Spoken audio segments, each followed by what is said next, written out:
Bon, bienvenue à tout le monde. Euh, c'est moi qui ai le plaisir de présenter notre conférencier d'aujourd'hui, qui est mon étudiant de maîtrise. Il est en maîtrise au département de physique de l'Université de Montréal. Je vais lui donner tout de suite la parole. Simon, je te laisse commencer ta présentation. Merci beaucoup, Véronique. Peut-être avant quelques mots en anglais.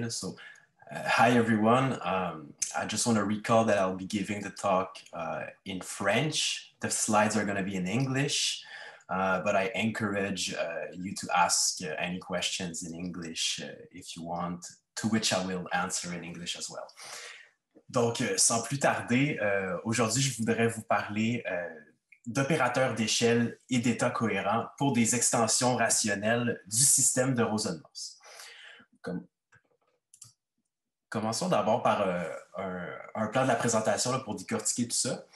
Donc, d'abord, on va parler d'opérateurs d'échelle, de comment est-ce qu'on les construit d'habitude, puis pourquoi est-ce que dans le cas du système de Rosen-Morse, il y a des complications qui émergent. Puis, ensuite de ça, on va parler de mécanique quantique supersymétrique pour trois raisons. D'abord, parce que c'est à travers l'invariance de forme en mécanique quantique supersymétrique que je vais être capable, finalement, de trouver une solution et de construire des opérateurs d'échelle pour notre système de Rosen-Morse. Donc, ça, c'est en premier lieu. Puis ensuite, c'est via la mécanique quantique supersymétrique que je vais pouvoir introduire les systèmes qui sont les extensions rationnelles du système de Rosen-Morse. Puis finalement, on va mettre les deux ensemble, puis on va utiliser les opérateurs d'échelle construits et les extensions et la supersymétrie finalement pour construire les opérateurs d'échelle des extensions rationnelles elles-mêmes. Donc, à partir de là, on va avoir des systèmes différents et on va avoir des opérateurs d'échelle pour chacun d'entre eux. Puis ces opérateurs d'échelle-là vont motiver une construction d'états cohérents que nous allons faire et que nous allons analyser au travers de certaines propriétés comme la localisation et la trajectoire. Donc, pour commencer, si on prend un système en une dimension exactement résoluble donné par un Hamiltonien de Schrödinger, où je vais dénoter par psi n x les états propres normalisables de ce Hamiltonien d'énergie En. Donc, je vais considérer des spectres d'énergie qui sont soit infinis ou finis, mais qui sont discrets. Et donc, dans ce contexte-là, on va pouvoir définir les opérateurs d'échelle A plus A moins comme étant des opérateurs différentiels agissant sur ces états propres-là de H de la façon suivante. Si j'agis avec A moins, que je vais appeler l'opérateur d'annihilation au courant de la présentation. Donc, si j'agis sur l'état d'excitation N, je descends l'excitation. Puis, si j'agis avec A+, que je vais appeler l'opérateur de création, je vais augmenter l'excitation de l'état selon une fonction Kn. Puis, on demande également que l'opérateur d'annihilation annihile l'état fondamental du système. Donc, en gros, ce que font ces opérateurs-là, c'est qu'ils connectent les différents espaces propres de notre Hamiltonien. Ensuite de ça, on peut introduire un opérateur diagonal dans cette base d'état propre, delta H, de sorte que le produit des opérateurs d'échelle factorise le Hamiltonien de la façon suivante, là, en fonction de notre fonction Kn. Similairement pour le produit inversé. Puis avec ça et l'action sur les états propres, là, on peut obtenir les relations de commutation que partagent les opérateurs d'échelle avec le Hamiltonien en introduisant deux autres opérateurs là, diagonaux dans la base des états propres. Donc, premièrement, la commutation avec le Hamiltonien se passe de la façon suivante, où je obtiens l'opérateur d'échelle, puis cet opérateur-là qui renvoie la différence d'énergie. Puis la commutation des deux opérateurs d'échelle ensemble qui agit de façon similaire, mais avec la fonction Kn. Et donc, de là, on peut extraire ce qu'on appelle l'algèbre d'Heisenberg généralisée, qui est générée par les opérateurs d'échelle ainsi que le Hamiltonien. Puis, on peut se demander, bon, en général, comment est-ce que ces opérateurs-là sont construits pour des systèmes exactement résolubles à une dimension? Mais en général, on va chercher à une construction de la forme suivante, d'un opérateur différentiel d'ordre 1, spécifié par deux fonctions, f et g, qui est en termes d'un opérateur de nombre n, dans le fond, qui renvoie l'excitation. Puis la raison pour laquelle on doit inclure cet opérateur de nombre-là dans la construction, c'est que pour des systèmes qui ne sont pas l'oscillateur harmonique, par exemple, souvent, on va devoir, en fait, notre opérateur d'échelle va devoir s'adapter en fonction de l'état sur lequel il agit. Donc, c'est pour ça qu'on doit prendre en compte l'excitation dans la construction. Puis, de façon générale, ça se fait bien avec une méthode que je vais appeler la méthode algébrique. En gros, qu'est-ce que c'est? Ce qu'on fait, c'est on agit avec l'opérateur de dérivée sur un état arbitraire de notre système. Puis, on va aller utiliser les identités, puis finalement notre connaissance des fonctions qui constituent psi n de x, par exemple des identités ou des relations de récurrence, pour faire intervenir, dans le fond, pour changer notre dérivée en l'état d'excitation supérieure ou inférieure. Donc, un coup que ça c'est fait, c'est ensuite possible de déduire la forme que les f plus ou moins et g plus ou moins doivent prendre en fonction d'un système. Donc, cette méthode-là, elle fonctionne là, pour de nombreux systèmes exactement résolubles, comme l'oscillateur harmonique, le potentiel de Morse, de Pochel-Teller et le puits infini, notamment. Peut-être un exemple là, pour mettre ça concret, qui va être avec le système de Pochel-Teller. Donc, le système de Pochel-Teller qui est donné par le potentiel suivant. Donc, c'est un puits.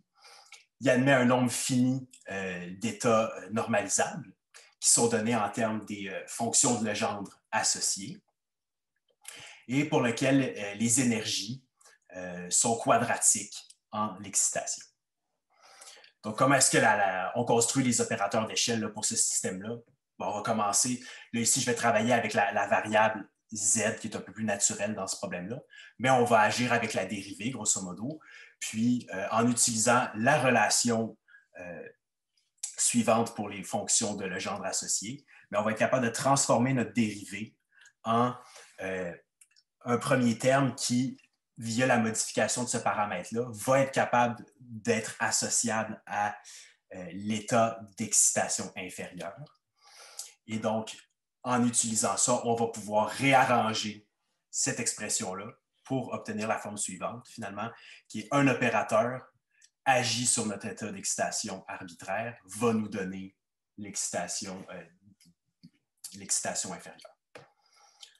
On va faire la même chose avec une autre relation qui fait, elle, intervenir l'excitation supérieure. Puis, avec ces deux expressions-là, ben, ce qui reste à faire, finalement, c'est de réarranger les constantes du côté droit de l'équation pour obtenir une fonction Kn désirée. Puis ensuite de ça, avec les constantes qu'on aura envoyées sur le côté gauche, on peut restaurer notre opérateur nombre. Et donc, dans le cas du système de Pochel-Teller, ce qu'on va obtenir, par exemple, c'est des opérateurs d'échelle qui ont cette forme-là ici, des opérateurs d'ordre 1, où j'ai pris Kn comme étant l'énergie translatée du système. Donc ça, c'est comment ça fonctionne en temps normal pour les systèmes dont j'ai mentionné. Et là, ça me permet d'introduire le système d'intérêt de la présentation, qui est le système Rosen-Morse, dans le fond, qui est une généralisation, en quelque sorte, du système de Pochel-Teller, via l'ajout de ce terme-là ici en tangente hyperbolique. Donc, bon, vous avez une image de ce à quoi ça ressemble comme potentiel lorsque tracé. Lui aussi admet un nombre fini d'états normalisables, dont le spectre maintenant, et ça c'est très important, plutôt que d'être quadratique, maintenant il est rationnel en n. Et bon, les états normalisables sont donnés par les polynômes de Jacobi de la façon suivante, où les paramètres an et bn sont définis ici en bas. Et donc, bon, on pourrait naïvement se dire, je vais construire les opérateurs d'échelle en utilisant la méthode algébrique dont je vous ai parlé juste avant. Puis lorsqu'on essaie de faire ça, Bon, on travaille encore avec la variable tangente hyperbolique. Mais ce qui arrive de différent dans ce cas-là, c'est que si je prends par exemple les relations fonctionnelles des polynômes de Jacobi, eh bien, ce que je peux faire au mieux, c'est translater ces paramètres-là ici de plus ou moins 1.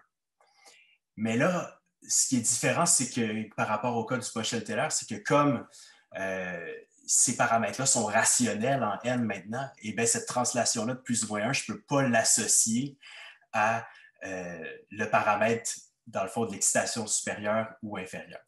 Et donc, je ne serai pas capable de retrouver mes fonctions d'excitation supérieure ou inférieure. Donc, cette méthode-là, finalement, ce qu'on se rend compte, c'est que pour le cas de Rosen-Morse, elle ne fonctionne pas. Et l'idée que je veux vous partager dans la présentation, c'est comment, finalement, je peux utiliser des idées de la mécanique quantique supersymétrique pour contourner le problème puis faire, dans le fond, construire les opérateurs d'échelle du Rosen-Morse différemment. Donc, d'abord, la mécanique quantique supersymétrique, qu'est-ce que c'est? C'est une réalisation particulière de l'algèbre supersymétrique de Witten avec des supercharges Q1, Q2, puis un Hamiltonien supersymétrique, pour lequel les B+ et B- qui interviennent ici, ce sont des opérateurs différentiels d'ordre L qui entrelacent deux Hamiltoniens de Schrödinger, H et H tilde, de la façon suivante. Donc, on a ces deux relations d'entrelacement-là qui sont l'une déductible à partir de l'autre. Mais le point de vue que je veux qu'on aille par rapport à cette construction-là, c'est que si, par exemple, on prend H comme étant un système exactement résoluble, connu, bien, on peut prendre avantage là, via les opérateurs B de cette relation d'entrelacement pour générer, dans le fond, un nouveau système exactement résoluble, H tilde. Donc, c'est ça qu'on va faire ici. On va se restreindre, on va avoir besoin seulement de l'ordre 1 pour la présentation. Donc, si je restreins ces opérateurs-là, que je vais appeler d'opérateurs d'entrelacement à l'ordre 1, je peux les définir en fonction d'une fonction alpha de x que je vais appeler le superpotentiel. Et bien là, à partir de ce moment-là, les conditions nécessaires et suffisantes pour que la relation d'entrelacement tienne, c'est les équations 1 et 2 que vous voyez ici, où epsilon, c'est une constante issue d'une intégration pour obtenir cette équation-là, qu'on va appeler l'énergie de factorisation pour des raisons qui vont être évidentes là, sous peu. Et donc, l'idée, lorsqu'on voit ça, c'est que finalement, le problème réduit à, si je pars avec mon système H donné par le potentiel V qui est exact, qui est connu, qui est résoluble, bien, pour générer ce nouveau système résoluble, ce que j'ai à faire, finalement, c'est de trouver un couple alpha et epsilon qui résout cette équation de Riccati. Puis ensuite de ça, via la première équation, je peux trouver l'expression pour mon nouveau potentiel là, qui va être défini à travers le nouveau système qui va être défini à travers le potentiel. Donc, bon, ça, c'est classique de résoudre de cette façon suivante. Et finalement, en introduisant cette substitution-là, ce qu'on obtient, c'est que le problème de trouver ces alpha et epsilon-là revient finalement à trouver une solution à l'équation de Schrödinger pour le système initial d'énergie plus égale ou inférieure à l'énergie fondamentale. Cette solution-là doit ne pas avoir de zéro sur le domaine, là, sans quoi, autrement, on viendrait ajouter des singularités dans notre nouveau potentiel, chose qu'on ne veut pas faire ici. Donc, un coup qu'on a trouvé notre nouveau potentiel, en quoi est-ce que ça nous permet de dire que ce nouveau potentiel-là, il est résoluble? Eh bien, c'est que, bon, d'abord, l'équation de Riccati factorise là, mes Hamiltoniens de cette façon-là, en inversant le produit des opérateurs. Mais par exemple, si je prends un état psi n de mon système initial, que j'agis avec l'opérateur B-, bien, en utilisant soit la factorisation ou l'entrelacement, je suis capable de déduire que finalement, cet état-là, B- sur psi n, c'est un état propre du nouveau système avec énergie En. Sauf dans le cas où ben, mon état viendrait être annihilé par B-. On peut faire cet argument-là dans l'autre sens aussi pour partir des états de H tilde puis de revenir vers H. Et donc, la correspondance entre ces deux systèmes-là, à un niveau d'énergie près, se fait de la façon suivante, où j'ai ajouté les constantes ici là, pour normaliser. Puis le nombre m, dans le fond, il va être une translation de n, là, dépendamment de 3 cas que je présente à l'instant. D'abord, le premier cas, c'est ce que je vais appeler une supersymétrie de suppression. C'est si ma solution U, solution souche que je prends pour implémenter la supersymétrie, c'est l'état fondamental. Bien, cette solution-là est annihilée par l'opérateur B-, ce qui fait que mon nouveau système n'aura pas l'état fondamental E0 dans son spectre. Et donc, la correspondance là, se fait de cette façon-là ici, entre les deux systèmes. J'ai mon niveau d'énergie qui est juste propre à H, qui n'est pas en correspondance avec rien d'autre.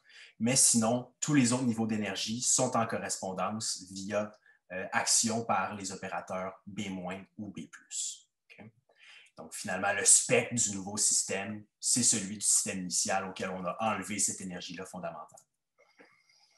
Deuxième cas, c'est le cas renversé. C'est dans le cas où, pour commencer, je vais prendre une solution de mon équation de Schrödinger initiale qui est non normalisable, qui n'a pas de zéro, et pour laquelle son énergie est plus petite que l'état fondamental. Cependant, si je la choisis de sorte que son inverse est normalisable, eh bien là, on peut montrer que c'est B+ qui va l'annihiler. Et donc, en utilisant la factorisation, je me rends compte que 1 sur U, c'est un état de H tilde avec énergie epsilon. Donc, j'ai un nouvel état ici pour mon système, mon nouveau système, qui est comme un nouvel état fondamental. Donc, on a la même correspondance qui s'établit avec les B-, les B+, puis on a ce nouvel état fondamental-là qui vient s'ajouter. Donc, le spectre est le même, sauf qu'on ajoute l'énergie epsilon. Le dernier cas, c'est un cas isospectral où, dans le fond, je prends une solution non normalisable pour laquelle son inverse n'est pas non plus normalisable. Bon, mes opérateurs, ils n'annihilent finalement aucun des états, peu importe le système. Et donc, mes états et mes niveaux d'énergie sont en parfaite correspondance une à une, de la façon suivante. Donc, ça, c'est en gros la mécanique quantique supersymétrique à l'ordre 1. Maintenant, qu'est-ce que ça a à voir avec mon système de Rosen-Morse? Ben, si je reprends mon système de Rosen-Morse et que je lui fais faire je le considère comme mon système initial en supersymétrie, puis que j'implémente cette transformation avec l'état fondamental, dans le fond, la supersymétrie de suppression. Si je prends l'état fondamental comme étant la fonction U, epsilon va être l'état fondamental. Bon, j'obtiens le superpotentiel, je crée cet opérateur d'entrelacement-là. Et lorsque j'utilise la formule que j'ai énumérée tout à l'heure pour trouver le nouveau système, ben, qu'est-ce que j'obtiens? J'obtiens le potentiel suivant qui, si vous comparez avec celui en haut, est un potentiel de Rosen-Morse, mais seulement pour un paramètre translaté, donc avec un paramètre S-1 plutôt que S. Puis cette propriété-là, dans le fond, lorsque je prends un système, je lui fais faire une supersymétrie de suppression, puis que je retiens le même potentiel, mais avec les paramètres changés. Ça s'appelle l'invariance de forme, puis c'est bien connu que cette propriété-là, ça assure qu'on peut résoudre de façon algébrique le système de façon similaire à la factorisation de Infeld et Hall. Donc, qu'est-ce qu'on a visuellement? C'est le schéma ici, où on a la correspondance dont je parlais tout à l'heure. Puis, donc, c'est ça. Du passage de S vers S-1, on perd un niveau d'énergie. Puis, on a une correspondance entre les états de même énergie, où, par exemple, ici, c'est l'état d'excitation 1 pour le système S. Bien, si je lui appelle B-, j'obtiens l'état d'excitation 0 pour le paramètre S-1. Et là, bon, où je veux en venir avec ça, parce que tout ça, c'est bien connu, mais c'est que bon, si je pouvais, maintenant je prenais ce système-là ici, que je le considérais comme mon système initial, je pourrais refaire cette même procédure puis obtenir à côté le système avec S-2. Et donc, c'est ce que je vais faire dans la prochaine diapositive. Donc, si maintenant j'étiquette mes systèmes avec HS, PCS, puis les opérateurs d'entrelacement avec S, j'obtiens finalement des correspondances entre une hiérarchie d'Hamiltonien de Rosen-Morse pour des paramètres qui sont variés. Donc, ce que je peux faire, par exemple, c'est étroitement relié avec la méthode de factorisation. Je peux générer, par exemple, mon état d'excitation N pour le paramètre S en prenant l'état fondamental du système H, S-N, puis en agissant avec des B+, des opérateurs B+, pour revenir ici. Ça fonctionne dans l'autre sens aussi. Donc, ce qu'on voit dans ce schéma-là, c'est que je suis capable de me promener horizontalement. Dans le fond, je suis capable de me promener sur d'état en état qui ont le même niveau d'énergie, mais pour des systèmes différents. Puis je rappelle ce que je veux faire, c'est créer des opérateurs d'échelle. Donc, ce qui manque, finalement, c'est une connexion verticale dans le schéma. Si je suis capable d'établir une connexion verticale, eh bien, je suis capable, avec ces B+, B-là, de retrouver les opérateurs d'échelle. Et cette connexion-là, elle est possible d'être faite, puis elle peut être faite là, pour les états fondamentaux lorsque le polynôme de Jacobi est égal à 1. Donc, par exemple, soit via multiplication ou division par cette fonction-là ici, je suis capable de passer d'un état fondamental d'un système à l'état fondamental de l'autre système. Mais ce que je fais ultimement en faisant ça, c'est que je suis capable de changer l'énergie. Et donc, j'ai établi cette correspondance, ce mouvement vertical dans mon schéma.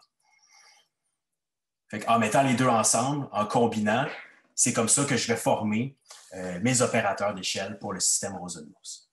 Donc, en combinant cette fonction gamma, qui me permet de me déplacer verticalement, avec les différents BS plus ou moins qui me permettent de me déplacer horizontalement, je vais pouvoir finalement connecter pour un S fixé, psi n avec psi n plus 1 ou l'excitation inférieure. Donc, qu'est-ce que ça donne, par exemple, pour l'état n égale 2? Donc, si je pars ici, à l'état de deuxième excitation, puis que je veux me rendre, par exemple, je veux trouver l'opérateur de création, je vais agir avec B-, avec B-S-1, puis rendu ici, je vais utiliser ma connexion, puis je vais faire le chemin inverse. C'est similairement ce que je vais faire si je veux obtenir l'opérateur d'annihilation. Je vais descendre ici dans ma hiérarchie, je vais faire la connexion entre les états fondamentaux, puis je vais revenir. Donc, on obtient les opérateurs d'échelle comme produit de ces opérateurs supersymétriques qui interviennent dans la supersymétrie d'invariance de forme. C'est possible maintenant de rapatrier les constantes issues de chacune des transformations, puis de donner le résultat général lorsqu'on agit sur l'état d'excitation N. Donc, par exemple, si je veux obtenir l'opérateur de création pour agir sur psi n, ça va être cet état-là ici. Donc, des produits, d'abord, on agit avec des B- qui me font descendre. J'établis via gamma la connexion entre les états fondamentaux, puis je remonte dans ma hiérarchie. Similairement pour AN. Et là, finalement, ce qu'il me reste à faire, c'est recouvrir avec l'opérateur nombre en définissant de la façon suivante pour que je puisse avoir un opérateur qui s'adapte en fonction de l'état sur lequel j'agis. Et en rétablissant les constantes, j'obtiens précisément l'action que je vous décrivais au début de la présentation, où Kn ici est encore l'énergie translatée. Donc, on a les opérateurs d'échelle finalement pour le Rosen-Morse. On les a trouvés différemment qu'avec la méthode algébrique habituelle. Puis la première chose à faire, un coup qu'on les a, ce serait de dire, est-ce que ça me permet de retrouver ceux que je vous ai présentés du Pochel-Teller? Donc, lorsque je prends lambda égale 0, oui, je peux retrouver ceux du Pochel-Teller. D'abord en agissant avec les opérateurs jusqu'au premier des B+, en prenant la fonction ici, l'état ici, puis l'exprimant de cette façon-là ici, Ensuite, il y a moyen, via une belle formule du produit des B+, de commuter ce sinus hyperbolique de l'autre côté et dans le fond d'amener les B+, à droite. On va pouvoir les agir là-dessus puis savoir obtenir l'état voulu en fonction de la supersymétrie. Puis ensuite de ça, on peut retrouver exactement l'opérateur de création, par exemple. Donc, on est parti avec le système de Rosen-Morse. On a trouvé les opérateurs d'échelle. Puis maintenant, on va voir comment est-ce que je peux, en introduisant d'autres systèmes qui sont les extensions rationnelles, utiliser ces opérateurs d'échelle-là que je viens de trouver pour construire les opérateurs d'échelle des extensions rationnelles. Donc, qu'est-ce que c'est les extensions rationnelles? Vous vous souvenez, tout à l'heure, j'ai fait une transformation de supersymétrie avec mon système de Rosen-Morse en utilisant l'état fondamental. Et là, je vais le faire en utilisant un état d'énergie inférieur à l'état fondamental, donc un état non normalisable. Je vais utiliser une solution polynomiale qui n'a pas de zéro. Donc, les extensions rationnelles, c'est vraiment des partenaires supersymétriques qui sont créés à partir de solutions polynomiales. Donc, ça a déjà été identifié par Ken en 2012. Et dans le fond, on obtient 3 différents types de solutions polynomiales qui n'ont pas de zéro et dont l'énergie est plus petite que l'état fondamental. Donc, ça, c'est la première ici, où dans le fond, je peux choisir une solution polynomiale de degré K en fonction des paramètres que j'ai dans mon potentiel de Rosen-Morse. La deuxième solution s'écrit de la même façon que la première, mais seulement pour des paramètres lambda et S de Rosen-Morse modifiés, légèrement différents. Donc, j'ai encore les mêmes paramètres A et B là, qui interviennent dans le polynôme de Jacobi, puis l'énergie prend la même façon, la même forme. Pour la troisième solution, c'est légèrement différent, au sens où, bon, d'abord, j'ai seulement accès aux solutions polynomiales de puissance paire, puis les paramètres prennent une forme légèrement différente et l'énergie aussi. Donc, un coup qu'on a pour chacun de ces 3 types-là, on pourrait fixer un cas, prendre cette solution-là, puis trouver le système associé, le nouveau système qui en résulte, en construisant nos opérateurs d'entrelacement. Donc, si on fixe K, on trouve les opérateurs d'entrelacement en fonction des différents cas, où ça ressemble aux opérateurs qu'on avait tout à l'heure, dans le cas d'invariance de forme. Cependant, on a ce terme ici, là, dans le fond, qui est la dérivée d'un polynôme de Jacobi sur ce polynôme de Jacobi-là, qui vient intervenir, qu'on n'avait pas tout à l'heure. Donc, pour chacun des 3 cas, là, je vais dénoter à partir de maintenant mes systèmes obtenus en fonction du type 1, 2, 3 avec le paramètre J. Et donc, la relation d'entrelacement qu'on obtient, c'est la suivante. Donc, ça, c'est notre système de Rosen-Morse initial, puis il est entrelacé via le bon opérateur avec l'extension rationnelle AJ de type 1, 2 ou 3. On peut vouloir trouver à quoi est-ce que le potentiel ressemble. Et donc, lorsqu'on trouve le potentiel à partir de cette relation ici, ce qu'on obtient, on obtient pourquoi il s'appelle les extensions rationnelles. Et c'est parce que le potentiel s'exprime comme la décomposition. On peut le décomposer comme la somme de 2 termes. Le premier terme étant un potentiel de Rosen-Morse pour un paramètre S-tilde, qui n'est pas nécessairement celui initial. Puis le deuxième terme, il est donné par cette expression-là, qui au fond est un terme rationnel en Z, qui est la tangente hyperbolique, je rappelle. Donc, pour le type 1 et type 2, la translation sur le paramètre S, c'est S-1, alors que pour le type 3, c'est S plus 1. Puis ici, j'ai abrégé la notation en utilisant le polynôme qui intervient respectivement dans la solution souche, où le prime également dénote la dérivée par rapport à Z. Donc, à quoi ça ressemble, ça, lorsqu'on les trace? En fait, je vous ai dit tantôt que l'extension de type 1 et 2 sont pratiquement la même, seulement ce sont que les paramètres sont modifiés pour pouvoir prendre soit un type 1 ou un type 2. Donc, lorsque je vais faire des exemples, je vais toujours comparer le type 1 avec le type 3, sachant, en assumant que le type 2 y est comme le type 1.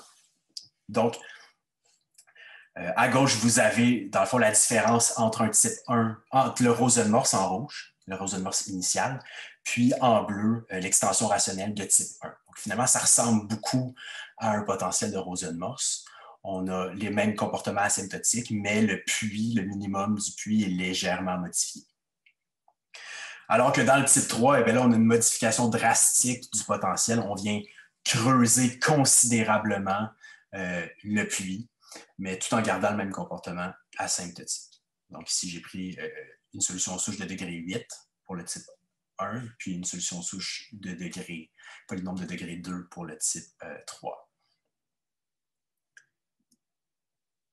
Et donc, en termes des états propres de chacun des extensions rationnelles, qu'est-ce qu'il y en est? Bien, on peut les obtenir là, via la supersymétrie, comme je disais plus tôt, avec la correspondance via les bons opérateurs B-. Dans le cas du type 1 et du type 2, ce sont des transformations isospectrales, donc ça vient un peu rendre justice au fait que le potentiel ressemble beaucoup l'un à l'autre. Alors que pour le type 3, ben, on pouvait l'avoir deviné que ce gouffre qu'on a creusé dans le potentiel s'explique par l'ajout d'un nouvel état fondamental. Donc, cette transformation de supersymétrie-là, pour le type 3, c'est une supersymétrie de création. Donc, on ajoute un niveau fondamental donné par l'inverse de la solution souche et dont l'énergie fondamentale est la suivante.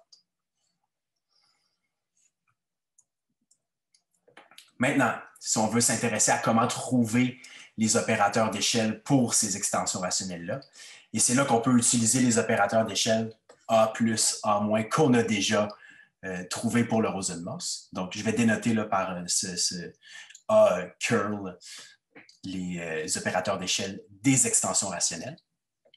Donc, ce qu'on a à faire finalement pour trouver les opérateurs d'échelle des extensions rationnelles, c'est d'entrelacer nos opérateurs d'échelle du Rosenmorse avec les opérateurs B+, moins. Puis la façon de voir ça, c'est vraiment, on utilise la supersymétrie. Si je veux passer d'un état d'excitation, disons 1 à l'excitation 2 dans mon extension rationnelle, bien, ce que je fais, c'est que j'utilise la symétrie, j'utilise mon opérateur pour revenir avec B+, au système de Rosenmorse. J'ai trouvé tout à l'heure les opérateurs d'échelle pour le Rosenmorse. Donc, j'agis avec les opérateurs d'échelle, fait que je monte ici et je reviens à l'extension rationnelle en utilisant B+ ou B-, dépendamment. Donc, ça, c'est pour le schéma ici, s'applique pour le type 1 et le type 2, puisque bon, le diagramme que j'ai mis est celui d'une supersymétrie isospectrale. Mais en récupérant les bonnes constantes, on obtient l'action avec la fonction Kn, qui est encore une fois l'énergie translatée. Donc, c'est la même fonction vu que c'est les mêmes niveaux d'énergie. Pour le type 3, le principe est le même. Donc, on entrelace nos opérateurs d'échelle avec les opérateurs B plus ou moins. Puis maintenant, étant donné qu'il y a ce nouvel état fondamental, bien, ma fonction Kn ici, qui est l'énergie translatée, va être légèrement différente et va prendre en compte cet état fondamental-là ici. Donc, maintenant qu'on a ces trois systèmes-là, en fait, ces quatre systèmes-là, on a le Rosenmorse, on a ces trois extensions rationnelles, puis on a des opérateurs d'échelle pour chacun d'entre eux. Eh bien, ces opérateurs-là vont motiver une construction d'états cohérents pour ces systèmes. Donc, les états cohérents, qu'est-ce que c'est? Ce sont des états qui ont été découverts pour l'oscillateur harmonique, comme des états quantiques qui ont un comportement classique. Puis, le type d'état cohérent auquel je m'intéresse pour ce système-là, ce serait, dans le fond, on peut définir les états cohérents de Baruch-Girardello comme étant définis comme des états propres de l'opérateur d'annihilation A-. Donc, qui renvoie une valeur propre W complexe lorsque j'agis avec l'état d'annihilation. Pour satisfaire cette définition-là, comment est-ce que je dois construire les états? On en revient à devoir prendre une superposition de nos états propres du système,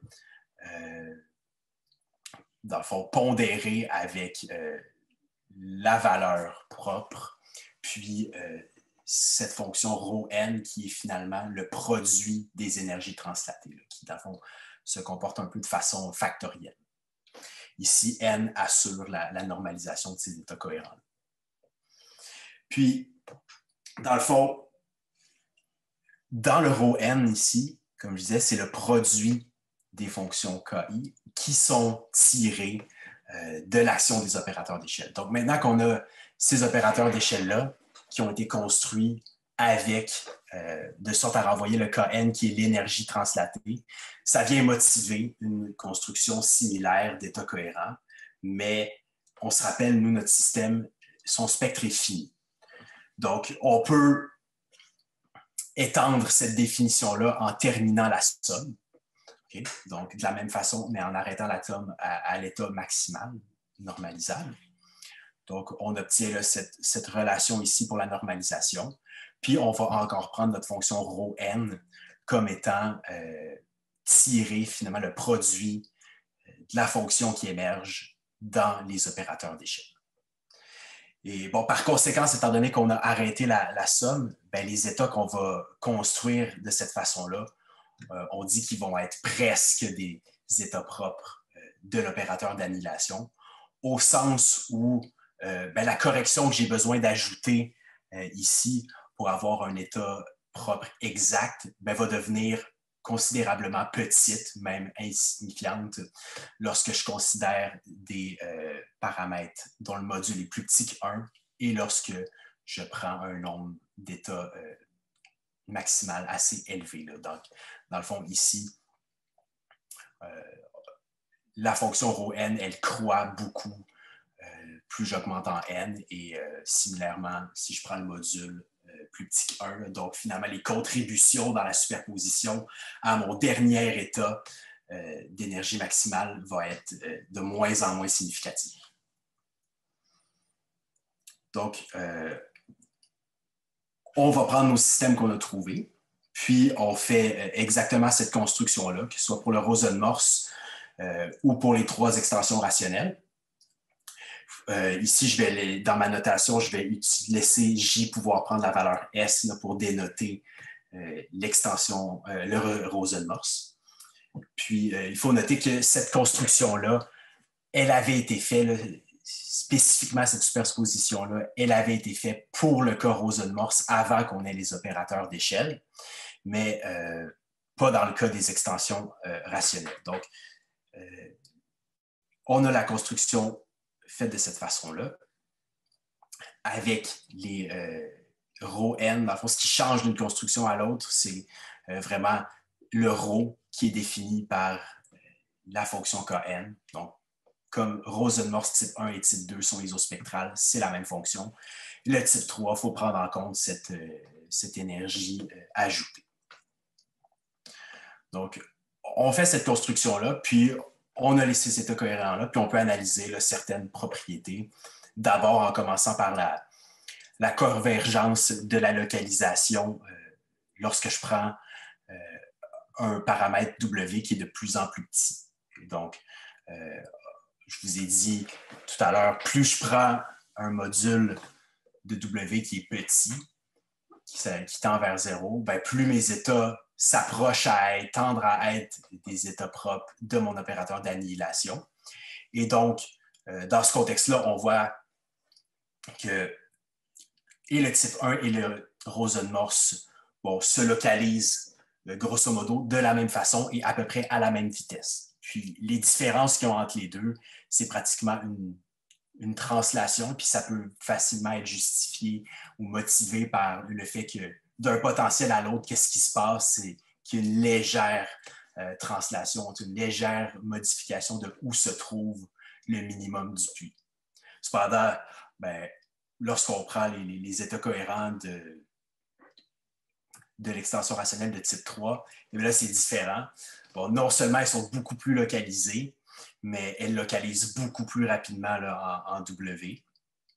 Et donc, ben, ça, c'est directement relié au fait qu'on a ajouté, là, qu'on vient creuser ce tree-là là, qui localise là, extrêmement nos états. Donc, ensuite de ça, je pourrais les faire évoluer dans le temps. Par exemple, si j'agis avec l'opérateur d'évolution dans le temps sur mes états que j'ai construits, on obtient des états qui évoluent dans le temps. Ou, dans le fond, ce qui est différent, c'est les facteurs oscillatoires là, qui se mettent à apparaître ici dans la superposition. Puis si on vérifie la localisation en fonction du temps pour un paramètre W fixé, donc ici j'ai fixé une demi par exemple, ben, ce qu'on obtient, c'est qu'encore une fois, le type 1 et Rosen-Morse sont similaires, on n'est pas surpris. Et il montre qu'on voit qu'on a un comportement oscillatoire à peu près semblable dans chacun des cas. Alors que pour le type 3, encore une fois, beaucoup plus localisé et le comportement oscillatoire, en fait, l'état est en soi beaucoup plus oscillant. Là. Puis ça, c'est dû au fait où l'état additionnel qu'on a ajouté dans la superposition, son énergie est sous l'état fondamental. Et dans le fond, son module augmente, sa valeur absolue augmente et donc ça fait que l'état qu'on ajoute de plus dans la superposition oscille beaucoup plus. Fait que ça vient motiver ce comportement-là ici. Autre propriété qu'on peut regarder, c'est la trajectoire. Donc, si on calcule la valeur moyenne de position et de quantité de mouvement là, pour chacun des systèmes de la façon suivante, on savait, via la construction qui avait déjà été faite par le passé pour le système de Rosen-Morse, que les états propres, les états cohérents du Rosen-Morse, lorsqu'on fait tracer la trajectoire, là, dans le fond, des valeurs moyennes qui viendraient reproduire un peu une trajectoire dans l'espace des phases. Mais on savait que pour le cas du Rosen-Morse, ça venait mimer la trajectoire classique du mouvement lié du système de Rosen-Morse. Donc maintenant, on peut se demander qu'est-ce qu'il y en est pour les états cohérents. Et donc, on a fait le calcul là, numérique de ça ici. Puis, sur la gauche, j'ai la trajectoire de la valeur, en fait, le tracé de la valeur moyenne XP qui reproduit l'espace des phases. Donc, ça, c'est la trajectoire qu'on obtient. Puis ça, on le sait, on peut la prendre comme étant ce à quoi ressemble le mouvement lié classique du système de Rosen-Morse. Fait que lorsqu'on se déplace vers l'état cohérent de l'extension rationnelle de type 1, lorsqu'on regardait le potentiel tantôt, on pouvait s'imaginer un système classique associé, puis qu'est-ce qu'on aurait deviné comme trajectoire? Ben, en fonction du Rosen-Morse, on aurait deviné une trajectoire qui ressemble à celle-là ici, là, où dans le fond, c'est similaire au Rosen-Morse, mais légèrement translaté. Alors que pour l'extension rationnelle de type 3, eh bien là, on vient, via le gouffre additionnel, là, comprimer vraiment notre liberté en X, là, comme on peut le voir ici. Donc, ça, c'était pour les trajectoires. Donc, en résumé, qu'est-ce qu'on a fait? On est parti avec le système de Rosen-Morse pour lequel les opérateurs d'échelle ne se construisaient pas de la façon traditionnelle. On a pu, via la mécanique quantique supersymétrique et l'invariance de forme notamment, trouver une construction des opérateurs d'échelle pour le système de Rosen-Morse. Dans le fond, résoudre notre problème en utilisant l'invariance de forme. Ensuite de ça, en introduisant les extensions rationnelles, avec les techniques classiques là, de la supersymétrie, on a pu passer les opérateurs d'échelle qu'on venait de créer pour générer ceux des extensions rationnelles. Puis finalement, ces opérateurs d'échelle-là, pour chacun des systèmes qu'on avait, venaient motiver la construction des états cohérents de type Baruch-Girardello. Puis, dans le fond, on a analysé là, certaines propriétés de localisation et les trajectoires, notamment. Et donc, c'est quoi les perspectives avec ça? D'abord, tout pointe vers dire que si on considère le système Rosen-Morse trigonométrique plutôt qu'hyperbolique, une construction similaire des opérateurs d'échelle pourrait être faite. Puis, dans ce cas-là, ce qui est intéressant, et qui est différent, c'est que le système admet un nombre infini d'énergies liées. Et donc, lorsqu'on viendrait s'intéresser aux états cohérents dans ce contexte-là, on aurait exactement des états propres de l'opérateur d'annihilation. Donc, exactement des Baruch-Girardello. Et finalement, on pourrait également s'intéresser aux états comprimés, dans le fond, faire intervenir, motiver via l'opérateur de création également, la construction des états cohérents. Finalement, voici quelques références au travers de ce travail-là. Puis sinon, je vais vous dire merci pour l'écoute. Merci beaucoup, Simon. Merci. Alors, peut-être que c'est le temps des questions. Est-ce que vous pouvez poser vos questions? Je pense qu'Yvan a une question. Tu peux mettre ton microphone? Ou non? Pas de question? Julien, je crois que tu as une question. Oui. Donc, tu sembles, avec tes opérateurs échelle, pouvoir passer d'une des généralisations rationnelles à une autre. Genre, par exemple, en revenant au système non modifié puis en remontant à l'autre. Est-ce que ça serait quelque chose qui est utile ou intéressant à faire? Attends, peux-tu répéter? Est-ce que ça serait quelque chose d'utile ou d'intéressant à faire? On dirait tu pourrais faire ça. Tu veux dire pour les états cohérents ou juste de passer d'un état à l'autre? Juste passer d'un état à l'autre, mais pour une des extensions rationnelles à une autre. Ah! C'est une bonne question. En fait, physiquement, je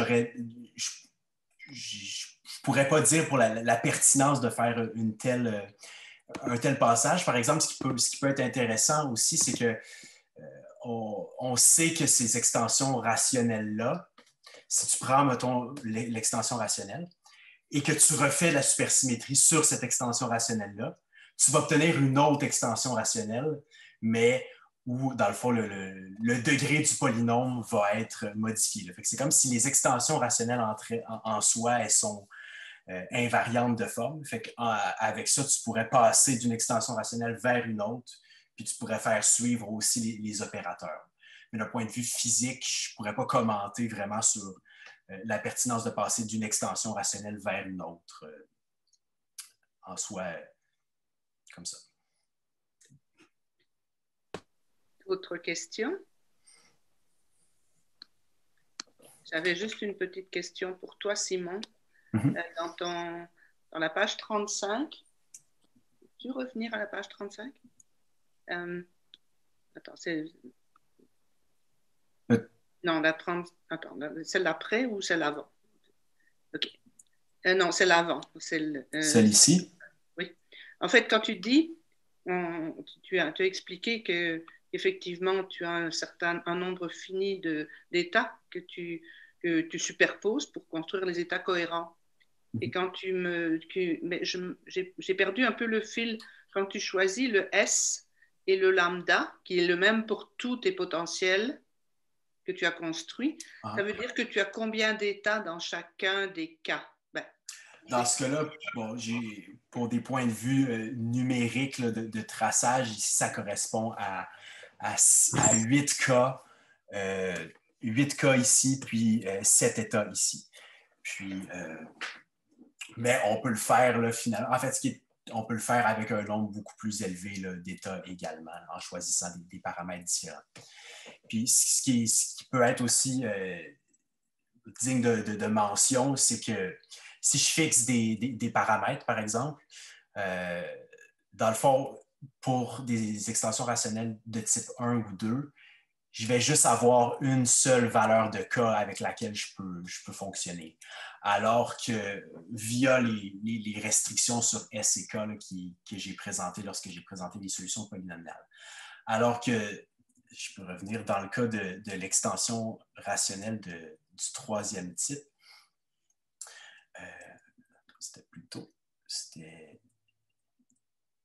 Ouais, juste ici. Ici, il n'y a pas de restriction sur les paramètres S et K lorsque je prends ces solutions polynomiales-là. Et donc, ce qui fait que, bon, quand j'ai tracé, puis quand je vous ai donné les tracés ici, j'ai choisi le cas pour lequel le gouffre était le moins profond. Donc, je pourrais ensuite de ça prendre K égale 4, K égale 6, K égale 8 pour les mêmes paramètres là, du potentiel de Rosen-Morse, puis lui obtenir, dans le fond, un partenaire qui est de plus en plus profond. Et ce que ça aurait comme impact sur les états cohérents, c'est que je peux finalement augmenter de plus en plus ma localisation là, en utilisant ça ici, en utilisant différents cas. Mais une question importante au vu de cela, ce serait de voir, en fait, comme on a dit, hein, que comme c'est une somme finie, à un moment donné, plus tu prends d'états, moins ils contribuent. Donc, de voir à quel point, si tu prends juste l'état fondamental, il est déjà, c'est lui qui contribue le plus. Ça serait une question. Oui, puis en fait, ce qu'on le voit clairement, c'est celui-là qui contribue le plus dans tous les cas. Mais on voit que les autres, lorsqu'on prend un paramètre W, là, si j'avais continué mon échelle plus loin, là, on voit que les autres états, finalement, eux aussi contribuent. Là, puis ça ne prend pas beaucoup de temps avant qu'ils se mettent à contribuer pour qu'on ait d'autres endroits là, où, dans le fond, la probabilité de densité est non nulle, là, qui sont autres que sur le pic principal. Donc, dès que j'augmente un peu plus, là, je vais obtenir, là, dans le fond, d'autres endroits où j'ai une probabilité de densité non nulle. Mais en effet, ça serait à observer, à investiguer. Est-ce qu'il y a d'autres questions? Sinon, merci beaucoup, Simon. Merci pour l'invitation. Merci à tout le monde pour l'écoute. À bientôt. Bye. Okay. Au revoir.